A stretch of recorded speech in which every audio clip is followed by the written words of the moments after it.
ఈ రోజు చాలా చాలా సంతోషమైన రోజు నాకైతే. సంవత్సరం కింద మీరందరూ కూడా నన్ను ఆశీర్వదించడంతో గెలిచాను. తర్వాత నుంచి ఆ రోజు చెప్పాను, ఏదైతే 10 సంవత్సరాల నుంచి ఒక లెక్క ఉంటే ఇప్పటి నుంచి గెలిచిన తర్వాత నుంచి ఒక లెక్క అని ఆ రోజే చెప్పినాను. ఈ రోజు మన ప్రాంతానికి 1000 కోట్ల నిధులతోని చాలా అభివృద్ధి కార్యక్రమాలని ఈ రోజు మనం శంకుస్థాపన చేసుకున్నాం. దీనికి ప్రత్యేకంగా ఇక్కడ ఉన్న మన ముఖ్యమంత్రి గారికి, మన నారాయణపేట్ ప్రజలందరూ కూడా లేచి ఒక్కసారి గట్టిగా చప్పట్లతోని ఆయన కృతజ్ఞతలు తెలపాలని కూడా కోరుకుంటున్నారు. ఈడ చాలా మంది ఉన్నారు, మహిళలు ఉన్నారు. మహిళా సోదరులకైతే నాకు ఎప్పుడైనా ఏ సభకు పోయినా అన్నలు ఎక్కువ కనిపిస్తారు, తప్పుగా అనుకోకండి అన్న.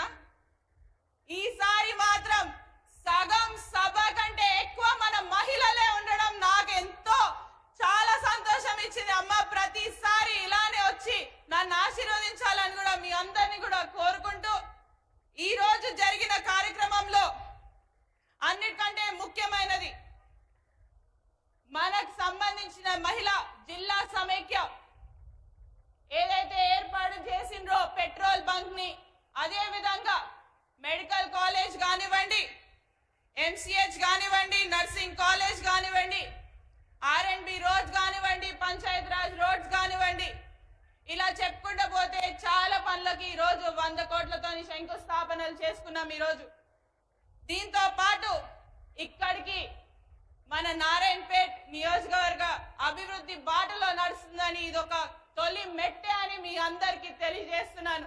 ఇక్కడి నుంచి నాకు మీరు ఇచ్చిన అవకాశంతోని తప్పకుండా రానున్న 4 రోజుల్లో నారాయణపేట్ రూపు రేకులనే మార్చి తీర్తానని మీకు ఈ రోజు ఈ సభ ద్వారా మాటిస్తున్నాను. ఈ రోజు ఎక్కువసేపు చాలా మందికి తెలుసు, ఎక్కువసేపు మాట్లాడను, కానీ ఈ రోజు నా చేత కూడా చాలా మంది మాట్లాడిస్తున్నారు. ఏం జరుగుతుంది నారాయణపేట్ లో? అసలు ఏం వస్తలేవు, సంక్షేమ పథకాలు వస్తలేవు, ఏం వస్తలేవు అని చెప్తుండ్రు. కానీ అన్న, మా నారాయణపేట్ నియోజకవర్గానికి సంబంధించి అయితే 200 ఉచిత కరెంటు, దాదాపు 40,000 గృహాలకి ఈ రోజు ఉచిత కరెంట్ మనం ఇస్తున్నాం. అదే విధంగా దాదాపు గ్యాస్ సబ్సిడీ అనేది కూడా 80% మందికి ఈడ ఇస్తున్నాం.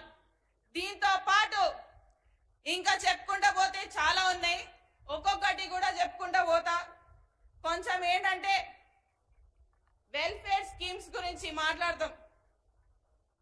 రైతు రుణమాఫీ ఇప్పటికే మనకు దాదాపు 200 కోట్ల రైతు రుణమాఫీ మన నియోజకవర్గానికే జరిగింది. ఇంకా మిగిలిందంటే ఎక్కువ లేదన్నా, ఒక 50 కోట్ల వరకే మిగిలింది.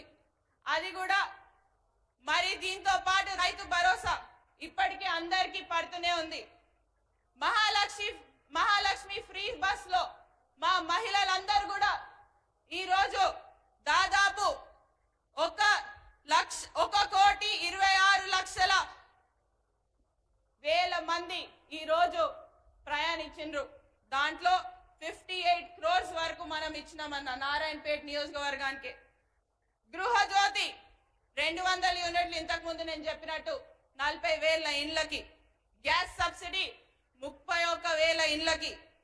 దీంతో పాటు అన్న ఎల్ఓసి కానివ్వండి, సిఎంఆర్ఎఫ్ కానివ్వండి, కళ్యాణ్ లక్ష్మి కానివ్వండి, మా నియోజకవర్గంలో ఇంతకు ముందు ఒక ఆనవాయితీ ఉండే అన్న, వీడు మనోడా కాదా, మనోడా అయితే ఇస్తాం, మనోడు కాకపోతే ఇయ్యం. అంతేనా? కరెక్ట్ చెప్తున్నా లేదా? కరెక్టా? మనోడు కాకపోతే చించి పక్కన పడేయాలి, చెక్ వచ్చినా కూడా చించి పక్కన పడేసే రోజులుండే అన్న.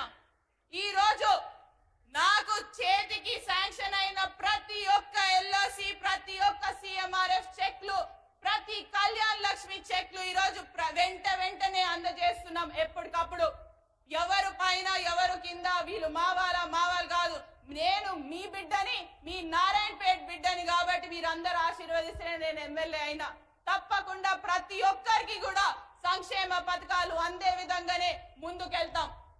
మీరన్నట్టు ఇంకా కొంతమంది చాలా అంటున్నారు, ఇంకా చెప్పాలంటే అసలు చెప్పుకుంటూ పోతే వాళ్ళ గురించి మాట్లాడదలుచుకోను. నేను అసలు మాట్లాడను కూడా.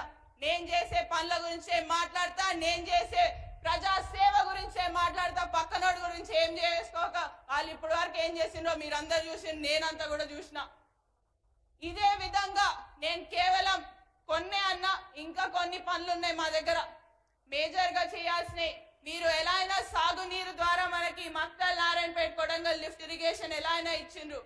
అదే విధంగా ఇంకా కొన్ని ప్రాంతాలు ఉన్నాయి చిన్న ఇరిగేషన్ స్కీమ్స్ ద్వారా, కొండాపూర్ కానివ్వండి లేకపోతే అటువైపు కోయిల్కొండలో గణపతిరాయ చెరువు కానివ్వండి, ఈ రెండు చేస్తే మాత్రం తప్పకుండా నీళ్లు పూర్తి స్థాయిలో నారాయణపేట నియోజకవర్గానికి మొత్తం కూడా అందుతాయని